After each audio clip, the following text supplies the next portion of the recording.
याद है अभी तक हमने सिंगल कर लिया, मल्टीपल पीओ के केस में जीआर करना सीख लिया। अभी क्या है कि मैंडेटरी फील्ड थी हमारे, जीआर हो गया, चालान नंबर हो गया हमारा, ये बेसिक डिटेल्स साथ में यहाँ पे क्या आएगा, गुणा हो गया, सेलेक्ट करेंगे हम और उसका कोड भी यहाँ पे ऑटोमेटिक आ जाएगा और सेम कोड क्या होगा हमारे आइटम मास्टर में भी ऑटोमेटिक अपडेट हो जाएगा, यहाँ पे भी अपडेट हो जाएगा। यहाँ पे एडिटिंग ऑप्शन है मगर यहाँ पे चेंज नहीं करना है। कई बार हो कि हमारे पास में जैसे मैंने बताया कि 4 स्टोर से मेरे पास में रिक्वेस्ट है, मैंने पीओ एक दे दिया तो मटेरियल भी एक साथ में आएगा एक स्टोर पे, तो मटेरियल जीआर कर रहा हूँ एक स्टोर पे, तो यहाँ से मैं उसको डेवलप नहीं करूँगा मैं कि इस प्रोजेक्ट कोड चेंज कर दूंगा तो वहाँ चेंज हो जाएगा, ये काम नहीं करना है। हमेशा जिस प्रोजेक्ट पे आएगा जो टेक्स्ट कोड ऊपर रहेगा वही मेन कोड है, यहाँ कोई भी टेक्स्ट कोड चेंज नहीं होंगे।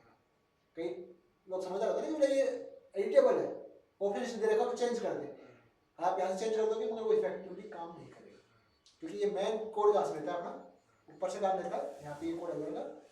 उसके बाद में यहाँ पे कोई टेस्ट रिपोर्ट वगैरह ये छोटे छोटे ऑप्शन दे रखे हैं, अगर कोई यूज हो इनका तो आप कर सकते हो, बाकी यहाँ पे ऐसा कुछ भी नहीं है। जैसे ही मैंने इस आइटम को किया यहाँ पे टोटल क्वांटिटी सी हो गई, लेकिन अभी तक हमारे पास में इसका अमाउंट नहीं आ रहा। एक चीज इशू हो रहा है मेरे पास में अभी तक, जो आप लोगों ने सवाल नहीं किया, मैं एक सवाल का मौका भी नहीं दूंगा आपको कोई कि आप कोई सवाल करो, ऐसा कोई मौका भी नहीं दूंगा कि आप कोई सवाल करो। एक एक चीज बता रहा हूँ पूरी। एक सवाल आता है मेरे पास में, मैंने पीओ तो सिलेक्ट कर लिया मगर मेरे को क्या पता इसमें क्या क्या लिखा हुआ था, यहाँ पे क्या क्या लिखा हुआ था मेरे को क्या पता।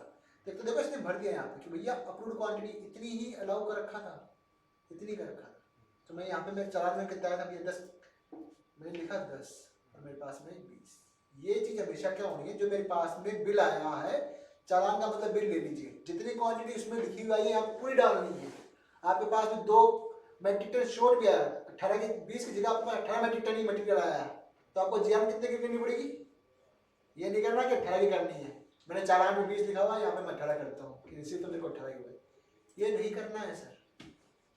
अगर आपके पास में 20 मेट्रिक टन का बिल आ गया या चालान आ गया तो आपको यहाँ पे पूरा पूरा 20 ही करना है, यहाँ पे बदमाशी नहीं करनी है, यहाँ पे पूरा पूरा 20 ही आएगा। एक चीज ध्यान रखनी है हमारे को, ये चीज पहली चीज नोटिस करने वाली चीज होगी हमारी कि हमें ऊपर का तो समझ में आ गए, उसके बाद में हमारे को यहाँ पे आया कि हमारे को ये चीज सेम रखनी है जो हमारे चालान आया बिल आया उसके हिसाब से। चालान की केस में आप संभव है कि जब हमारे पास बिल नहीं आता हो, कई बार क्या होता है कि जो इंडस्ट्री प्रैक्टिस होती है कि चालान बेस पे माल आता है और मंथली एक बिल बनता है, उस केस में पॉसिबल है ये चीज कि हम यहाँ पे चालान क्वांटिटी रिसीव क्वांटिटी अलग अलग कर लें, कोई दिक्कत नहीं है, वो आपकी रिसीव क्वांटिटी के हिसाब से बिल बनेगा। लेकिन जब आपका बिल पहले बन गया, जब आपका बिल ही पहले बन गया और मटेरियल शॉर्ट आ रहा है, तो उस केस में आपको क्या करना है, बिल के हिसाब से डालनी है क्वांटिटी। यहाँ पे कुछ नहीं करना, यहाँ पे मैंने लिखा 10, इसी क्वांटिटी ने वापस से कन्वर्ट कर ली किसमें, अपनी मैन यूनिट में। ये तो समझ में आ गया कि मैं किस में, अगर मैं यहाँ पे इसको करता हूँ मेट्रिक टन में रिसीव हो रहा है और यहाँ करता हूँ भैया 4 मेट्रिक टन रिसीव हो गया, ये मना कर देगा भैया 4 मेट्रिक टन कैसे रिसीव होता है, तो अलाउ कितना है पीओ में 3.4 मेट्रिक टन रिसीव कैसे करेगा, जैसे सेव करने जाऊँगा एरर दे देगा मेरे को। मेरी क्वांटिटी जो सेम थी मैंने आज करूँगा इसको आ रही है उसी हिसाब से देगा, मैंने कर दिया उसको 10 मेट्रिक टन उसको कन्वर्ट कर देगा। समझ में आ गई मेरी एक चीज कि मेरा एक तो ये हो गया कि जो मेरे पास में ये आइटम स्पेसिफिकेशन सारे भर के आएंगे, अगर यहाँ पे और भी कुछ चेंज करना है तो आप चेंज कर सकते हो, मना नहीं है सर। ऑडियो किसी और चीज कर दिया था वो थोड़ी चेंज आ गई तो आप यहाँ उसको चेंज भी कर सकते हैं। इसमें एक चीज का और ध्यान रखना है मेरे को, वो चीज है मेरी पीओ कैसे चलेगा कि मेरे पास में किसी आइटम की सेम वेट आगे भी हो सकता है। मैंने पीओ दिया था 10 दिन पहले का पीओ था, उसका मटेरियल भी आ रहा है, और अभी नया पीओ दिया उसका मटेरियल भी आ रहा है, दोनों में से कौन सा पीओ सेलेक्ट करना है, क्योंकि जब तक पीओ क्लोज नहीं होगा तब तो दोनों दिखाएंगे। तो मैं पीओ कैसे देखूंगा, मेरे पास में यहाँ पे पॉपअप आ जाता है इस आइटम का पीओ, मैंने कहा था मल्टीपल हो सकता है, ये पीओ ये दूसरे का पीओ। अगर यहाँ पे मैंने 10 पीओ सेलेक्ट किया तो 10 पीओ के आइटम के हिसाब से दिखेगा कि वो आइटम कौन से का है। मैंने पीओ एक में भी दे रखा है, दूसरे पीओ में भी सेम आइटम है, तो यहाँ पे आइटम 2 बार दिखाई देगा मेरे को, बीच में मैं एक नंबर पीओ का 20 नंबर विकेट दूसरे पीओ का, तो देखना कैसे मैंने क्लिक किया इस पर तो मेरा पीओ ओपन हो जाता है। हमें वहाँ से उसकी रेट भी वेरीफाई कर सकते हैं। अब यहाँ से हम सब कुछ कर सकते हैं, पीओ का रेट देख सकते हैं, डेट देख सकते हैं, टर्म्स कंडीशन देख सकते हैं, ठीक है, यहाँ से हम उसकी सब कुछ देख सकते हैं, लेकिन चेंज कुछ भी नहीं करेंगे। कर भी नहीं सकते चेंज, अलाउ नहीं होगा चेंज करना। तो हम केवल देख सकते हैं, यहाँ से केवल वो दिखेगा, यहाँ से कुछ भी चेंजेस नहीं होंगे क्योंकि सारी ऊपर से बेस्ड है। ठीक है, उसके बाद दूसरा केस क्या, एक चीज तो मैंने डाली आपकी क्वांटिटी वाले में बताई कि क्वांटिटी मेरी अगर चालान बेस पे बिल हो रहे हैं तो मैं यहाँ पे क्वांटिटी फिर भी चेंज करता हूँ कि मेरे चालान में इतनी लिखी है, दूसरी क्वांटिटी हो रखी है। लेकिन जब से जीएसटी आया है और उसमें कंपलसरी क्या हो गया, जीएसटी रिटर्न भरती है, वो बिल भर के आया आपके पास में, तो बिल में क्वांटिटी थोड़ी डिफरेंट हो जाएगी, तो आपको क्वांटिटी उतनी ही करनी पड़ेगी। उसका ट्रीटमेंट कैसे करेंगे, जब मैंने आपको ब्रीफ बताया था कि हमारे पास कौन से फॉर्मर किस यूज में आते हैं, तो मैंने बताया था गुड्स रिटर्न का जो हमारे पास में ऑप्शन है उसको हम मटेरियल रिटर्न के लिए भी यूज करेंगे और शॉर्ट क्वांटिटी के लिए भी यूज करेंगे। ठीक है ना, ये उस चीज की बात है। एक थर्ड चीज मेरे को नोट करेंगे हम, इसमें एक ऑप्शन आ रहा है मेरे पास में परचेज कैटेगरी। ये परचेज कैटेगरी हम हमारे परचेज ऑर्डर में मिसिंग करके आ गए, परचेज कैटेगरी मैंने मेरे परचेज ऑर्डर में मिसिंग कर दी। परचेज कैटेगरी क्या है, ये चीज परचेज कैटेगरी है मेरा, परचेज ऑर्डर में भी आता है मेरा ऑप्शन, ये सेम चीज परचेज ऑर्डर में भी मेरे परचेज कैटेगरी का ऑप्शन आता है। जो मेरा आइटम है यहाँ पे भी मेरे पास में एक ऑप्शन आता है परचेज कैटेगरी। परचेज कैटेगरी में मेरे पास में दो ऑप्शन मिलते हैं, परचेज और मटेरियल और असेट्स, मटेरियल और असेट्स। अगर मैंने परचेज ऑर्डर में अगर सेट कर दिया तो वहां से उठा के लाएगा, लेकिन बाय डिफॉल्ट कैटेगरी क्या सेट है, मटेरियल, मैक्सिमम मटेरियल ही होता है कैटेगरी का। लेकिन परचेज कैटेगरी दूसरी कैटेगरी कौन सी आई थी, असेट्स। हो सकता है कि मैंने कोई चीज ऐसी परचेज करी हो जो मेरे असेट्स भी है और मटेरियल भी, जैसे डीजी सेट हमारी, अगर मैं एग्जांपल दूं हमारी कंपनी में तो डीजी सेट है, डीजी सेट हमारी कंपनी खुद भी परचेज करती है अपने लिए कि हमारी साइट पे लगाना है, जनरेटर चलेंगे या कुछ चलेगा, उसके लिए हम डीजी सेट परचेज भी करते हैं। जो हमारे असेट्स का पार्ट है वो जाएगा असेट्स में, और डीजी सेट हमने पंप हाउस पे इंस्टॉल करना है, वो हमारा मटेरियल डीजी में आ गया। ठीक है ना, ये चीज हमारे ध्यान रखनी है। तो परचेज कैटेगरी अगर परचेज ऑर्डर में करना छूट गया तो हम यहाँ से चेंज कर सकते हैं। अगर मेरा परचेज ऑर्डर में वो चीज छूट गई कि मेरा असेट था कि मटेरियल था, तो हम उसको कहाँ चेंज कर सकते हैं, जीआर में जाकर उसको चेंज कर सकते हैं। तो जीआर में 3-4 पॉइंट्स हो गए हैं हमारे कि क्या क्या ध्यान रखना है। एक तो पीओ सर्च करना, पीओ के मल्टीपल पीओ का सर्च करना, क्वांटिटी के रिलेशन में बात कर ली हमने कि क्वांटिटी चालान के बेस पे तभी होगी जब चालान के बेस पे मटेरियल आएगा। वो कब आ रहा है आपके, अगर एग्जांपल दो इस चीज का आपको एग्जांपल, तो जब पेट्रोल पंप से जो परचेज कर रहे हैं वो चालान बेस पे आ रहा है, चालान में लिखी थी 10 आया 5 लीटर की तेल, तो आपको कर सकते हो यहाँ पे, क्योंकि उसका बिल तो मंथ एंड में बनेगा एक साथ में, 15 दिन में बिल बनेगा उसका, तो उसका आप कैसे पे कर सकते हो।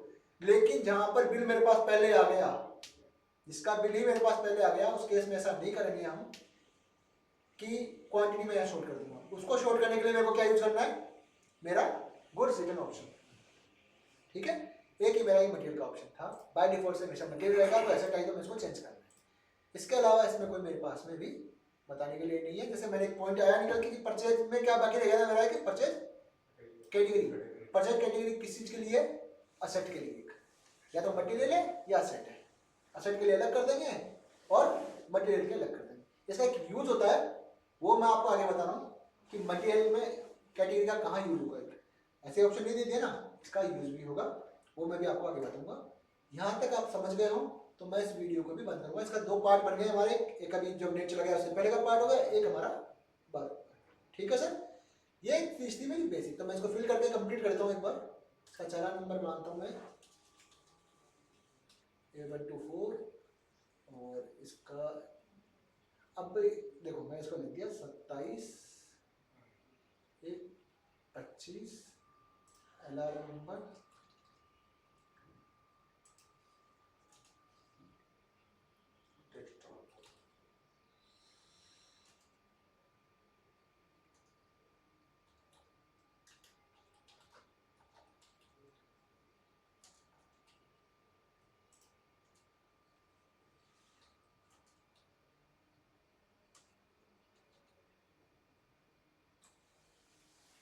आगे 35।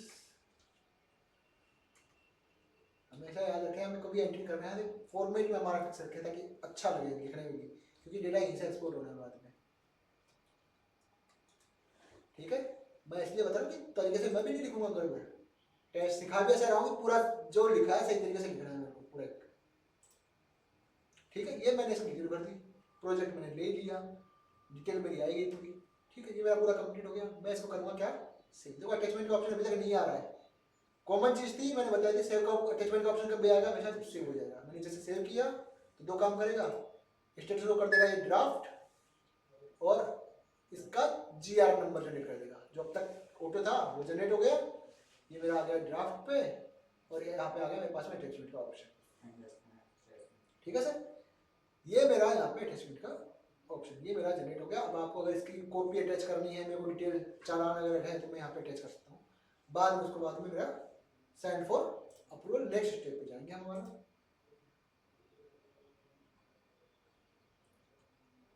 ड्राफ्ट के बाद में डेट फिर से होगी हमारा,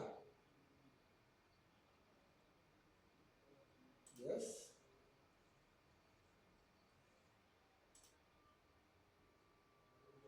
चल रही है हमारी मीटिंग।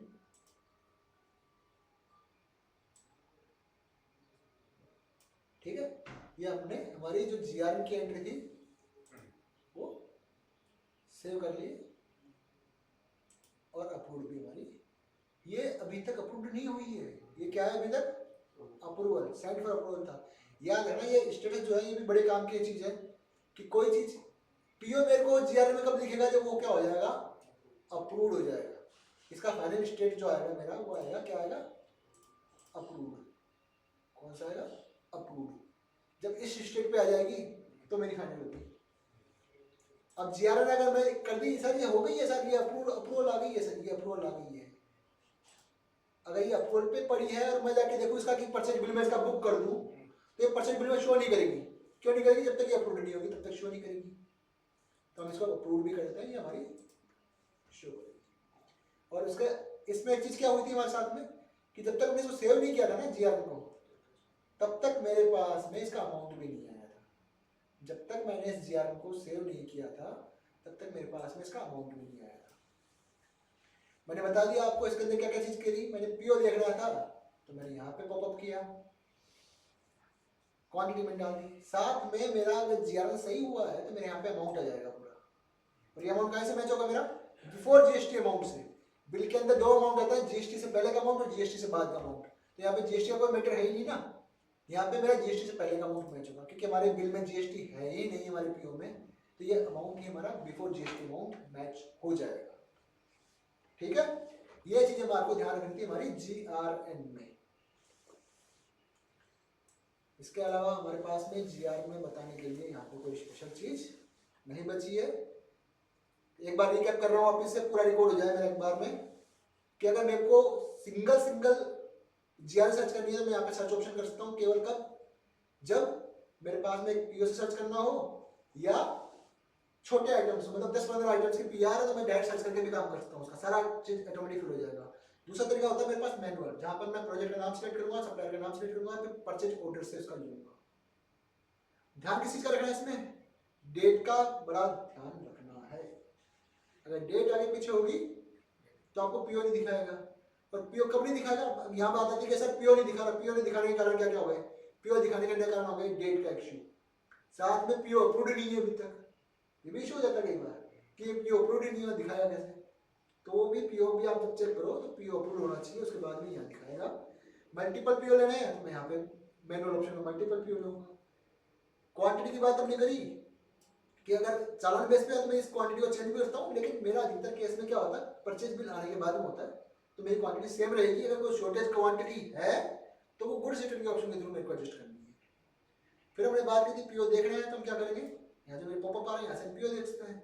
हर आइटम के साथ 20 मेरे पास में 2 पीओ मिला, दोनों का सामने दिखाता उसका अलग अलग आइटम।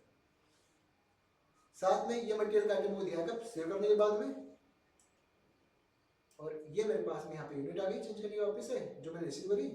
साथ में परचेज कैटेगरी जो हमने मिसिंग कर दी थी हमारी परचेज ऑर्डर में, कि यहाँ पे जो कैटेगरी है मेरी मटेरियल और असेट्स, इसका भी मैं बता देता हूँ कि यहाँ पे कैटेगरी 2 ऑप्शन दे रखा है। 2 ऑप्शन का मतलब ये हो गया कि मैंने एक तो परचेज करी है असेट, एक करा मटेरियल। इसका यूज मेरे पास में कहाँ आएगा, अगर मैंने उसकी मटेरियल कैटेगरी करी है, अगर मैंने मटेरियल खरीदा है तो मैं क्या करूंगा उसका फिर बाद में, बिल्कुल साफ साफ बात है कि मैंने परचेज करके मटेरियल परचेज किया है, जनरेटर थे, मैंने परचेज किया एज ए मटेरियल, तो मैं क्या करूंगा, उसको इशू करूंगा ना प्रोजेक्ट पे, किस प्रोजेक्ट पे उस ठेकेदार को दिया, उसने वहां पे पंप हाउस पे लगाया, वो उस केस में जाएगा।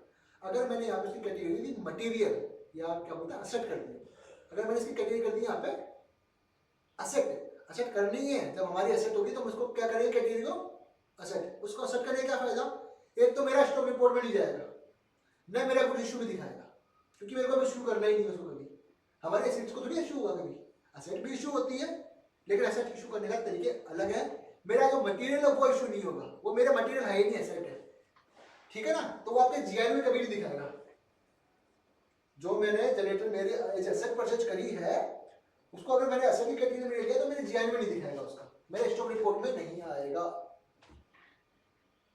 साथ में और क्या होगा, जब असेट करेंगे तभी वो जो उसका दूसरा मॉड्यूल है, ये एक दूसरे से लिंक है ना, इस असेट के लिए एक दूसरा मॉड्यूल है हमारे पास में, उसका नाम है यहाँ पे हमारे पास में असेट मैनेजमेंट। यहाँ पे हमारे पास में ऑप्शन आता है pending assets bill, pending assets bill, ये सारा जो चीज लेके आता है एडिशन होगा या एलोकेशन होगा, जब परचेज हम करते हैं तो डायरेक्ट हमारे परचेज में नहीं चला जाता, वो बाद में क्या होगा उसका एलोकेशन होगा, उसके असेट आईडी बनेगी, जैसे हमारी अभी बात करेंगे हम जब जीआईएन में तो वहाँ पे एसेट आईडी का काम होता है पूरा, तो वो चीज हम डिस्कस करेंगे, तो वो पहले एसेट एलोकेट होगी, उसके आईडी बनेगी, उस पर डेफिनेशन क्या लगेगा, वो सारे काम होंगे, तो ये हमारे पास में जीआर में एक ऑप्शन था हमारे पास में परचेज कैटेगरी, लास्ट फाइनल यहाँ है, अगर परचेज ऑर्डर देते समय छूट भी गई तो आप कहाँ चेंज कर सकते हो उसको, जीआर में, अगर जीआर में भी गलत कर दिया और परचेज बिल बुक हो गया तो चेंज नहीं कर सकते फिर इसको, फिर इसके लिए परचेज बिल डिलीट होकर के ही चेंज होगा, ठीक है, ये क्लियर है, मैं इसको बंद कर रहा हूँ, ये हमारा जीआर का टॉपिक हो गया क्लियर।